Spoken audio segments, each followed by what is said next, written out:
Hello everyone, আসসালামু আলাইকুম। অনেকদিন পরে আপনাদের জন্য নতুন একটি ভিডিও নিয়ে এসেছি। অনেকেই জানেন, আর যারা যারা আমার ভিডিও দেখেন তারা অনেকেই জানেন যে রিসেন্টলি আমি দেশ ছেড়ে ইটালিতে পাড়ি জমিয়েছি। তো এখানে আসার পরে আমাদের বাংলাদেশ অ্যান্ড ইটালির ওয়েদারের ডিফারেন্সের কারণে স্কিনের কিন্তু অনেক রকমের প্রবলেম ফেস করতে হয়েছে আমার। তো মোস্ট ইম্পর্ট্যান্ট যেটি ছিল সেটি হচ্ছে একটা সানস্ক্রিমের, কারণ ইটালিতে এখন অনেক গরম পড়ছে, প্রায় 43 ডিগ্রি সেলসিয়াস তাপমাত্রা। এই তাপমাত্রায় আমাদের দেশীয় যে সানস্ক্রিম, অর্থাৎ আমি যে ইন্ডিয়ান সানস্ক্রিম বা বাংলাদেশি যে সানস্ক্রিমগুলো ইউজ করতাম সেটি একদমই সান প্রোটেকশন দিতে সক্ষম না। তাই আমি এখান থেকে একটি ফার্মাসি থেকে এভেনিকা এই সানস্ক্রিমটি আমি গত 1 মাস আগে নিয়েছিলাম। এই সানস্ক্রিমটি ইউজ করার পরে আমি কি বেনিফিট পেয়েছি সেটি আজকে আপনাদের সাথে শেয়ার করব।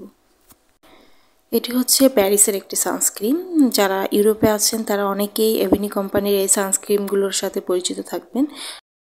আমার হাতে যে সানস্ক্রিমটা আছে এটি হচ্ছে এভেনি কোম্পানির SPF 50+ UVA এবং UVB প্রোটেকশন দিবে। যারা ইউরোপে আছেন তাদের গরমের সিজনে আমি বলবো SPF 50+ উপরে যত সানস্ক্রিম আছে সেগুলো ইউজ করা উচিত। তো আমার হাতে যে সানস্ক্রিমটি আছে এটি হচ্ছে পালে ইন্টলারেন্টরা, অর্থাৎ অসহনীয় ত্বকের জন্য বেস্ট একটি সানস্ক্রিন। তো আমি বলবো এভেনি কোম্পানি ইউরোপের জন্য অলওয়েজ ভালো, কারণ আমি এর অনেক রিভিউ দেখেছি। আর আমি যখন ফার্মাসি থেকে এই ক্রিমটি আনি তখন ফার্মাসির ওই লোকেরাও আমাকে এই ক্রিমটি সাজেস্ট করে, কারণ আমার ত্বকে কোনো কিছুই সহ্য হচ্ছিল না। আর এখানে গরম পড়ার কারণে, কারণ আমাদের বাংলাদেশের ওয়েদারের সাথে এখানের ওয়েদার অনেক ডিফারেন্স, এর জন্য আমার স্কিনে মোস্ট ইম্পর্টেন্ট ছিল একটি ময়শ্চারাইজার, ক্লিনজার অ্যান্ড সানস্ক্রিন। তো আমি সব কিছু এর আগে এমনি সিরাবি কোম্পানির যে আমি ময়শ্চারাইজারটা ইউজ করি সেটির রিভিউ আপনাদের কাছে দিয়েছি। তো আমি যদি এভেনি কোম্পানির এই সানস্ক্রিনটি খুলে দেখাই, এটি হচ্ছে আপনার একটু মেকআপ ফিনিশ দেবে, অর্থাৎ আপনার ত্বকে ইউজ করার পরে হালকা একটু হোয়াইট কাস্ট দিবে। তো আমি বলবো যারা অলওয়েজ মেকআপ করেন তাদের মেকআপ প্রোডাক্টগুলোর সাথে এই ক্রিমটি খুব ভালোভাবে যাবে। এটি যদি আমি আপনাদের স্কিনে অ্যাপ্লাই করে দেখাই, একটু হালকা হোয়াইট কাস্ট দিবে। দেখুন আমি আমার হাতে অ্যাপ্লাই করে আপনাদের দেখাচ্ছি। তবে এটি আপনার স্কিনে আস্তে আস্তে নিচে থেকে অ্যাবজর্ব হয়ে যাবে, খুব বেশি হাত দিয়ে ব্লেন্ড করার কোনো দরকার হবে না।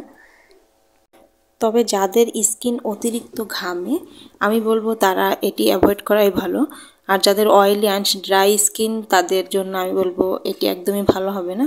তবে হ্যাঁ, যাদের স্কিনটা পুরোপুরি ড্যামেজ হয়ে গেছে তারা এটা ইউজ করতে পারেন, কারণ দেখা যায় ড্যামেজ স্কিনে কিন্তু অনেক রকমের প্রোডাক্ট ইউজ করা যায় না। তবে অ্যাভেনি কোম্পানির এই প্রোডাক্টটি তৈরি হয়েছে যাদের স্কিনটা পুরোপুরি ড্যামেজ হয়ে গেছে তাদের জন্য। তো আপনারা চাইলে এটি ইউজ করে দেখতে পারেন। আমি তো বলবো এটি থেকে আমি ভালো বেনিফিট পেয়েছি। অ্যান্ড সানস্ক্রিন হিসেবে এভেনি কোম্পানির ইউরোপিয়ান যে ভেরিয়েন্ট আছে, অর্থাৎ প্যারিসের যে ভেরিয়েন্ট আছে সেগুলো আসলেই খুব ভালো। আর এটা কিন্তু ডার্মাটোলজিস্ট টেস্টেড। এটি চাইলে 10 বছরের উপরে যে বেবিরা আছে তারাও ইউজ করতে পারে বা টিনেজাররাও ইউজ করতে পারে। অ্যান্ড আমাদের কিন্তু স্কিনের জন্য মোস্ট ইম্পর্টেন্ট হচ্ছে সানস্ক্রিন। তবে ডার্মাটোলজিস্ট টেস্টেড যে সানস্ক্রিনগুলো আছে সেটি ইউজ করার চেষ্টা করবেন। আর বেবিদের জন্য বলবো ডক্টরের পরামর্শ, রেকমেন্ড ছাড়া কোনো কিছু ইউজ না করাই ভালো। আমার ভিডিওগুলো যদি ভালো লেগে থাকে তাহলে অবশ্যই লাইক, কমেন্ট অ্যান্ড শেয়ার করতে ভুলবেন না। আজকের মতো এই অবধি, সবাই ভালো থাকবেন। আল্লাহ হাফিজ।